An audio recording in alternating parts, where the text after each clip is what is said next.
Hi friend, मैं घनश्याम आप लोगों के बीच एक बार पुनः उपस्थित हूँ एक नए टॉपिक के साथ। जैसे कि आप लोग अभी पीछे पढ़े थे वर्ब टॉपिक से रिलेट करके ट्रांजिटिव और इंट्रांजिटिव वर्ब पढ़े थे, तो उसी तरह से आज भी मैंने एक वर्ब का पॉइंट उठाया हुआ है जिसके बीच कंट्रास्ट बना रहता है। जैसे कि फाइनाइट और नॉन फाइनाइट वर्ब के बारे में आप लोगों ने ज़रूर सुना होगा, तो इसको फाइंड आउट करने में थोड़ी मुश्किलें होती हैं क्योंकि कौन सा फाइनाइट वर्ब है और कौन सा नॉन फाइनाइट वर्ब है, इसके बीच का जो डिफरेंस होता है उसे जानना बहुत ज़रूरी है। क्योंकि एग्ज़ाम पीरियड के दौरान जो होता है कि हमें थोड़ी सी प्रॉब्लम होती है कि कैसे हम इसको फाइंड आउट करेंगे, तो उसी डाउट को या उसी बीच के आने वाले जो डिफरेंस उसी को मैं आज क्लियर करने वाला हूं। तो चलिए बिना देर किए हुए चलते हैं बोर्ड पे, देखते हैं क्या कुछ मिलता है।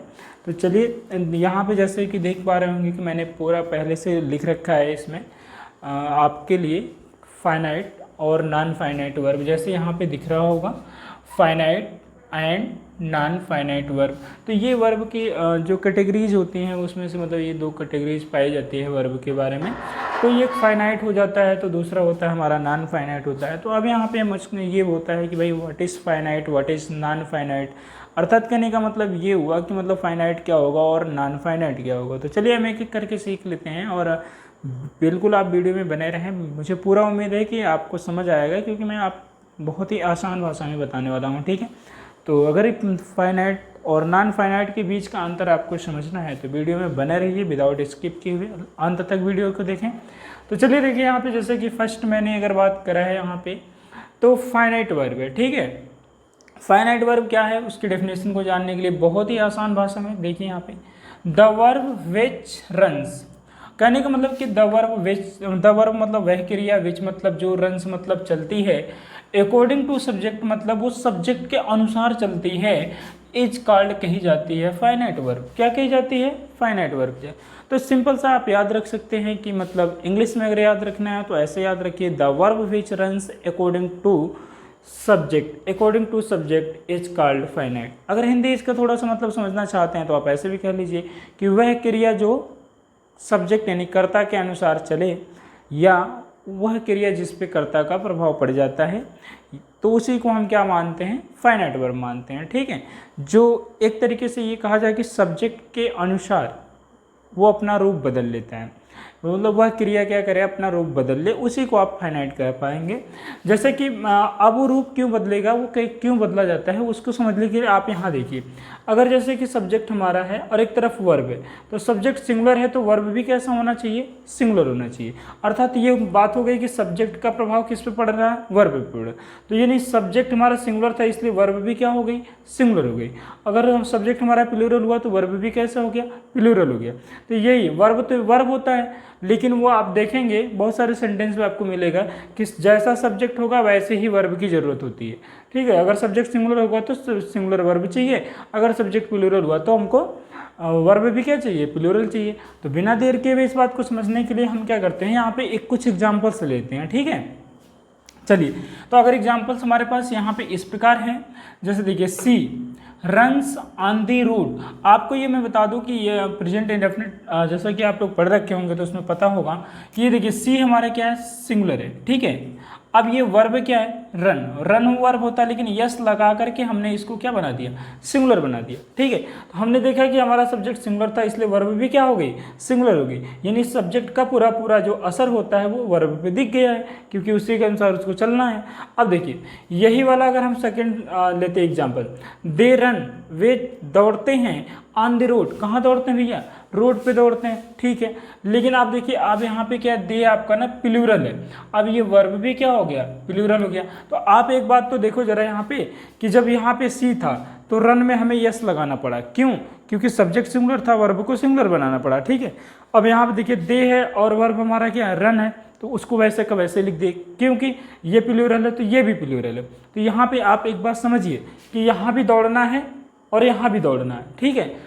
बातें दोनों जगह दौड़ने की ही तो की गई, लेकिन एक वर्ब है जहाँ पे एस लगाना पड़ा और एक वर्ब है जहाँ पे कुछ नहीं लगाना पड़ा। तो यही तो है कि सिंगुलर वर्ब के अनुसार ये लगा है, इसलिए इसे हम फाइनाइट वर्ब कहेंगे। कौन सा वर्ब कहेंगे? फाइनाइट। और ये भी देखा गया ये सब्जेक्ट के अनुसार ही तो लगा है, इसलिए इसको भी हम क्या कहेंगे? फाइनाइट वर्ब कहेंगे। जी दोस्तों, बिल्कुल बढ़िया से समझ में आ रहा होगा, क्योंकि सब्जेक्ट के अनुसार जो वर्ब आ जाएगी ना, वही आपकी क्या हो जाएगी, फाइनाइट हो जाएगी। तो चलिए एक और एग्जांपल लेते हैं हम लोग। तो यहाँ देखिए, सोनी राइट्स। सोनी क्या है, अपने आप में सिंगुलर है। अब यहाँ राइट्स क्या है, राइट मेन वर्ब तो राइट है, लेकिन हमने एस लगा के क्या कर दिया, इसको सिंगुलर बना दिया। ठीक है, तो यहाँ पर भी देखने को मिला कि जो वर्ब है उस पर प्रभाव किसका है, या वो वर्ब हमारी किसके अनुसार लग रही है, सब्जेक्ट के अनुसार लग रही है। ये तो आप जान ही रहे हैं। तो नेक्स्ट देखिए, अब यहाँ पे वी राइट अ लेटर, तो वी क्या है हमारा, प्लूरल है, राइट भी क्या है, प्लूरल है। बिल्कुल सही है ना, कि वी भी प्लूरल हुआ और राइट वर्ब हमेशा प्लूरल होता ही है, तो ये नहीं, ये प्लूरल हो गया। तो यहाँ पे हमने देखा कि राइट किसके अनुसार लग रहा है, वी के अनुसार। यहाँ यस क्यों नहीं लगा, क्योंकि ये प्लूरल है। अब प्लूरल है तो वर्ब भी हमेशा प्लूरल होती है, इसलिए यहाँ यस नहीं लगा सकते। लेकिन हम ये बात तो कह सकते हैं कि ये राइट है जो सोनी के अनुसार लगा है, तो इसमें यस लगाया गया, और ये वाला राइट है जो वी के अनुसार लगा है, इसमें यस नहीं लगाया गया। तो यानी कि ये कहा जा सकता है कि जो राइट वर्ब दोनों सेंटेंस में दिख रहा है वो सब्जेक्ट के अनुसार चला है, क्योंकि पहले वाले में हमको एस लगाना पड़ा और दूसरे वाले में एस नहीं लगाए। रीजन क्या है, सब्जेक्ट ही तो है। तो यानी सब्जेक्ट के अनुसार जो चलने वाली क्रिया होती है वही हमारी फाइनाइट वर्ब होती है। जस्ट ये परिभाषा यानी ये डेफिनेशन हमारी सही है कि the verb which runs according to subject is called finite verb. तो जी दोस्तों, मुझे उम्मीद है कि आपको फाइनाइट वर्ब बहुत ही बढ़िया समझ में आ गया होगा। हाँ, लेकिन यहाँ पर कुछ एक्सेप्शन है। एक्सेप्शन बोलो तो हिंदी में अपवाद कहा जाता है। तो कुछ अपवाद भी हैं जो सब्जेक्ट के अनुसार नहीं चलेंगे। यानी ऐसी कुछ वर्ब हमारे पास हैं जिन पर सब्जेक्ट का कोई असर नहीं होगा, कोई प्रभाव नहीं होगा, लेकिन फिर भी वो फाइनाइट वर्ब होंगे। तो ऐसा कौन सा वर्ब है कि जो सब्जेक्ट के अनुसार नहीं चलेगा, सब्जेक्ट के अनुसार अपना रूप नहीं बदलेगा, लेकिन फिर भी वो फाइनाइट कहलाएगा। ऐसे वर्ब को समझने के लिए आप यहाँ देखिए, एक्सेप्शन हेडिंग है और सामने मैंने लिखा है may, might, can, could, would, should, must, ought to.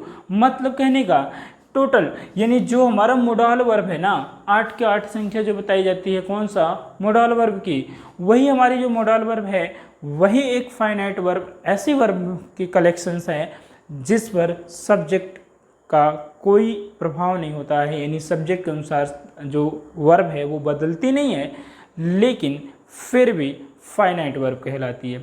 यही रीजन है कि इसको हमने एक्सेप्शन में डाला हुआ है। ठीक है, तो जी दोस्तों, मुझे उम्मीद है कि आपको बहुत बढ़िया से फाइनाइट वर्ब समझ में तो आ ही गया होगा। अगर आपको फाइनाइट समझ में आ ही गया है तो बने रहिए वीडियो में, क्योंकि अब अगला समझना और भी आसान है, जिसका नाम है नॉन फाइनाइट वर्ब। तो चलिए हम लोग बिना देर के हुए बात करते हैं नॉन फाइनाइट वर्ब की। तो यहाँ पर जब हम पहुँचते हैं तो यहाँ पे देखिए लिखा हुआ है, आपको दिखा हुआ है नॉन फाइनाइट वर्ब। क्या, नॉन फाइनाइट वर्ब। तो अब यहाँ पे एक सवाल तो हमारा बनेगा ही बनेगा कि what is non finite verb, कि नॉन फाइनाइट वर्ब है क्या, बताओ तो सही, उसकी परिभाषा क्या होगी। Just it is known, what is definition, उसकी डेफिनेशन क्या होगी। तो बिना देर के हुए आप यहाँ पे देख पा रहे होंगे कि the verb which does not run, the verb which does not run according to subject. वहाँ पे आपने देखा था कि ये बोला गया कि the verb which runs according to subject, लेकिन यहाँ पे क्या है कि the verb which does not run according to subject, जो सब्जेक्ट के अनुसार नहीं चले, is called non finite verb. तो बिल्कुल सही है। अगर आप हिंदी में बोलना चाहते हो तो आप ऐसे बोल लो कि वह क्रिया जो कर्ता के अनुसार नहीं चले, यानी कर्ता के अनुसार वो अपने रूप को न बदले, वो वाली क्रिया क्या होती है, आपकी नॉन फाइनाइट होती है। और इंग्लिश में कहना है तो वेरी सिंपल, आपके सामने लिखा हुआ है कि the verb which does not run according to subject is called non finite verb. तो जी दोस्तों, मुझे उम्मीद है कि आप समझ गए होंगे कि नॉन फाइनाइट में कुछ ज़्यादा नहीं है, लेकिन समझने की बात तो है ही है कि ऐसा वर्ब जिस पर क्रिया का कोई असर न हो, यानी क्रिया का कोई प्रभाव न हो, यानी वो क्रिया के अनुसार अपने रूप को न बदले, ऐसे ही वर्ब को हम नॉन फाइनाइट वर्ब कहते हैं। जी दोस्तों, बिल्कुल सही है। अब आइए हम लोग क्या करते हैं ना, कुछ एग्जाम्पल के माध्यम से समझते हैं। किसके माध्यम से समझते हैं, एग्जाम्पल के माध्यम से। तो एग्जाम्पल बताने से पहले मैं कुछ बातें बता दूं आपको कि नॉन फाइनाइट का है ना जो 3 सेक्शन में डिवाइड कर दिया गया है कि नॉन फाइनाइट के अंतर्गत 3 तरह के वर्ब पाए जाते हैं। कितने तरह के, 3। फिर से समझिए, नॉन फाइनाइट के अंतर्गत 3 तरह के वर्ब पाए जाते हैं। तो वो 3 तरह के कौन कौन से हैं, जरा यहाँ नज़र रखिए। फर्स्ट वन है इन्फिनेटिव, सेकंड वन है जिरंड, और थर्ड वन है आपका पार्टिसिपल। तो पार्टिसिपल के भी कितने हिस्से हैं, 2। पहला है प्रेजेंट और दूसरा है पास्ट। अब देखो जरा यहाँ पे समझने वाली है बात। इन्फिनेटिव किसे कहेंगे, जब भी कभी वर्ब के पहले टू नज़र आता है, यानी वर्ब के फर्स्ट फॉर्म के पहले जब भी आपको टू नज़र आता है तो वो इन्फिनेटिव कहा जाता है। और वही सेम प्रोसेस में अगर आगे बढ़ते हैं तो जब वर्ब में आईएनजी नज़र आता है तो उसी को हम जिरंड कहते हैं। इस बात को समझिएगा कि जब वर्ब में आईएनजी लगा हो, वो कहीं पर भी लगा हो, पेपर हो, न्यूज़पेपर हो, बुक्स हो, दीवारों पर हो, व्हाट्सएप पे, फेसबुक पे, कहीं पर भी वर्ब में आईएनजी लगा है तो वो जिरंड ही होता है। ठीक है। अब देखिए पार्टिसिपल की बात करते हैं। तो पार्टिसिपल के 2 पार्ट आपके हैं, वन इज प्रेजेंट और सेकेंड वन कौन सा है, पास्ट है। तो प्रेजेंट में क्या मिलेगा आपको, वर्ब में आईएनजी मिलेगा, और पास्ट में क्या मिलेगा, वर्ब का थर्ड फॉर्म मिलेगा। तो अब आइए हम लोग एग्जाम्पल से समझते हैं, और मैं यहाँ पे आपको तीनों चीज़ दिखाऊंगा कि इन्फिनेटिव कहाँ नज़र आता है, जिरंड कहाँ है, और साथ ही साथ पार्टिसिपल का रोल कहाँ है। तो यहाँ पे देखेंगे पहला वाला, she wants to play cricket. बहुत ही बढ़िया आपने देखा, सी वांट्स है, यानी सी के बाद अगर हमने देखा सी, ये वांट्स जो था वो भी सिंगुलर हो गया, क्योंकि जो वांट वर्ब है वो किसके अनुसार लगा है, सब्जेक्ट के अनुसार, यानी सी के अनुसार लगा है। इसी वजह से इसको हमने सिंगुलर बनाया है। आप जरा इस ब्लू लाइन पे जरा ध्यान, मतलब जो ब्लू कलर में है उस पर ध्यान दें। तो टू प्ले, ये जो आपका टू प्ले है इसको देखिए, ये भी एक वर्ब है। ठीक है, अभी आप इसे कंफर्म नहीं कर पा रहे हैं कौन सा वर्ब है। तो देखिए सी का प्रभाव इस पर नहीं है, क्योंकि इसमें इस पर है, वांट पे एस लग गया, लेकिन इस पर नहीं है क्योंकि इस पर कुछ भी परिवर्तन नहीं हो रहा है, एस नहीं लगा है। चलिए, तो ये हो जाएगा आपका जो परिवर्तनशील है वो फाइनाइट होता है, और जो परिवर्तनशील नहीं है मतलब विच कांट बी चेंज्ड, जो बदला नहीं जा सकता ना, वही आपका नॉन फाइनाइट है। तो देखिए अभी इससे नहीं समझ आ रहा है तो थोड़ा सा और आगे चलते हैं, एक और एग्जांपल लेते हैं। जैसे कि दे वांट, तो दे क्या आपका प्लूरल है, और वांट हमेशा ही क्या होता है, वर्ब एक आपका प्लूरल होता ही है। तो यानी यहाँ पर वांट जो किसके अनुसार लग रहा है, दे के अनुसार, इसलिए इसमें कुछ भी नहीं लगा, एस नहीं लगा। लेकिन यहाँ पर वांट था, सी के अनुसार लगा, इसलिए यहाँ पे एस लगा हुआ है। ठीक है, लेकिन आप एक चीज़ देखो, टू प्ले यहाँ भी है और टू प्ले यहाँ भी है। ये है ना मजे की बात कि यहाँ सी के बाद जो वांट है उसमें तो परिवर्तन है क्योंकि सी के अनुसार लगा है, तो ये फाइनाइट हो जाएगा।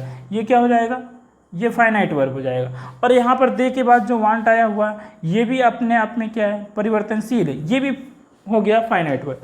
लेकिन आप देखेंगे कि जो टू प्ले है, सी के साथ भी टू प्ले है और दे के साथ भी टू प्ले है, यानी ये तो चेंजेबल नहीं है। तो जो वर्ब चेंजेबल नहीं होता है वही आपका नॉन फाइनाइट आता है। क्या आता है, नॉन फाइनाइट वर्ब। कौन सा वर्ब है, नॉन फाइनाइट। इसी को आप याद रखेंगे कि ऐसा वर्ब जिस पे सब्जेक्ट का कोई भी असर ना हो, यानी वह क्रिया जो सब्जेक्ट के अनुसार अपने आप को नहीं बदलती है, वही नॉन फाइनाइट कहलाती है। जैसा यहाँ पे प्रूफ हो गया कि जो टू प्ले है सी के साथ भी है, टू प्ले है दे के साथ भी है, यानी सिंगुलर के साथ भी है और प्लूरल के साथ भी है। तो just it can be non changeable, मतलब ये परिवर्तनशील तो है नहीं।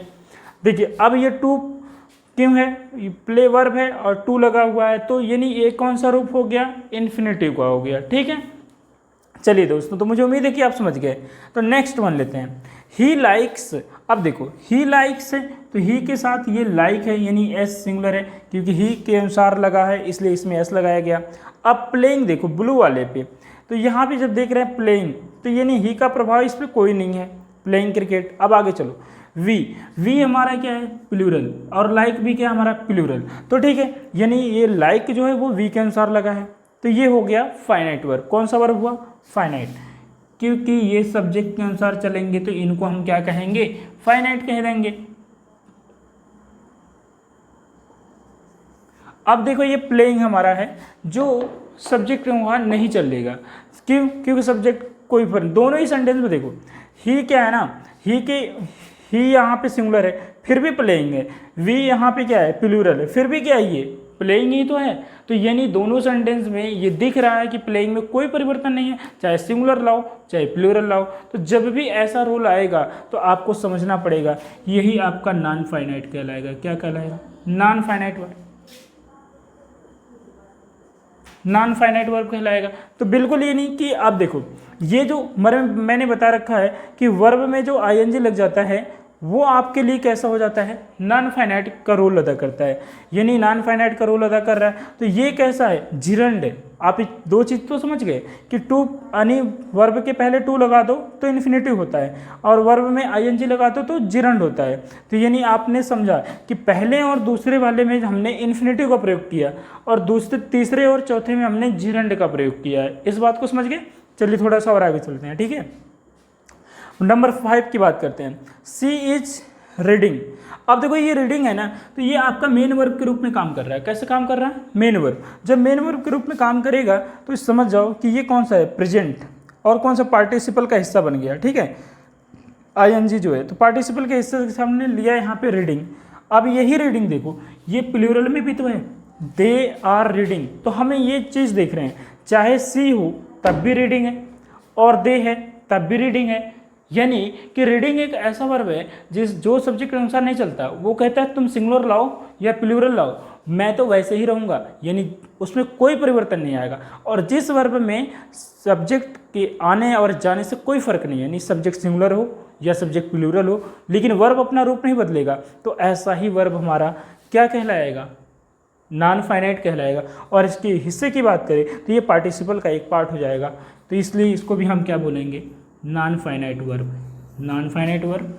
और इसको भी हमने बोला है नॉन फाइनाइट वर्ब, ठीक है। बहुत ही बढ़िया, मुझे उम्मीद है कि आप समझ रहे होंगे। तो चलिए नेक्स्ट वन है कि पार्टिसिपल का पार्ट हमें पास्ट दिखाना है कि जो दूसरा पार्ट होता है वो उसे पास्ट कहते हैं। और पास्ट में कौन सा मिलता है आपको? V third. देखिए, सोनी हैज़ बॉट, ठीक है, सोनी हैज़ बॉट। तो सोनी के अनुसार जो भी है, सोनी हैज़ बाट, यहाँ पे क्या लिखा हुआ? बाट लिखा हुआ है। सब्जेक्ट हमारा सिंगुलर है तब भी बाट है। अब दूसरे वाले में देखिए जरा, रीमा एंड सीमा, दो नाम हो गया। जब दो नाम हुआ तो प्लूरल हुआ कि नहीं हुआ? हुआ है बाट। यानी यहाँ पे देखिए बाट दोनों ही जगह है, यानी बाट इस वाले भी सेंटेंस में है और बाट उस वाले भी सेंटेंस में है। और बाट अपने आप में क्या है? V3 है, V3 है। और जब ये V3 है तो पार्टिसिपल का क्या है? एक पार्ट है पास्ट वाला। तो देखिए, सोनी सिंगुलर है तब भी बाट है, रीमा एंड सीमा दो लोग हैं तब भी बाट है। यानी ये कह सकते हैं कि बाट पर सब्जेक्ट का कोई असर नहीं है। यानी बाट वर्ड पे, बाट जो हमारा वर्ब है उस पे सब्जेक्ट का कोई भी प्रभाव नहीं है, क्योंकि वो सब्जेक्ट के अनुसार नहीं बदलता। चाहे सिंगुलर लाओ चाहे प्लूरल लाओ, बाट तो बाट ही रहेगा। तो यही तो है कि जो वर्ब परिवर्तित नहीं होती है सब्जेक्ट के अनुसार, वही आपकी नॉन फाइनाइट कहलाती है। और चूंकि ये थर्ड फॉर्म है तो ये पार्टिसिपल के पार्ट में आएगा, वो भी पास्ट में। तो इसे भी आप कहेंगे नॉन फाइनाइट वर्ब। कौन सा कहेंगे? NF, यानी नॉन फाइनाइट वर्ब कहेंगे। तो जी दोस्तों, पूरा उम्मीद है कि आपको समझ आ गया होगा कि फाइनाइट वर्ब क्या है और नॉन फाइनाइट वर्ब क्या है। तो इस वीडियो से आपको बिल्कुल स्पष्ट हो गया होगा कि फाइनाइट और नॉन फाइनाइट वर्ब को कैसे फाइंड आउट किया जाएगा, किस प्रोसेस में निकालेंगे। फिर से मैं रिमाइंड करा दूँ ओनली 2 थिंग्स कि फाइनाइट वर्ब वही वर्ब होती है जो सब्जेक्ट के अनुसार अपना रूप बदल लेती है, और नॉन फाइनाइट वर्ब वही वर्ब होती है जो सब्जेक्ट के अनुसार अपना रूप नहीं बदले। और नॉन फाइनाइट में 3 चीज़ों को याद रखिएगा, क्योंकि 3 बातें उसमें आती हैं। पहला आता है इन्फिनेटिव, दूसरा आता है जिरंड और तीसरा आता है पार्टिसिपल। तो नॉन फाइनाइट में आने वाली 3 प्रकार के वर्ब आपके सामने आएंगी, इन्फिनेटिव, जिरंड, पार्टिसिपल। तो जी दोस्तों, मुझे उम्मीद है कि आप आज बहुत ही बढ़िया ढंग से समझ गए होंगे फाइनाइट और नॉन फाइनाइट के बीच का डिफरेंस निकालना। तो जी दोस्तों, बने रहें वीडियो में आप इस तरह से। और यदि वीडियो आपको पसंद आती है तो आप लाइक एंड शेयर सब्सक्राइब करना नहीं भूलेंगे। ठीक है, आज के लिए इतना ही। Thank you so much.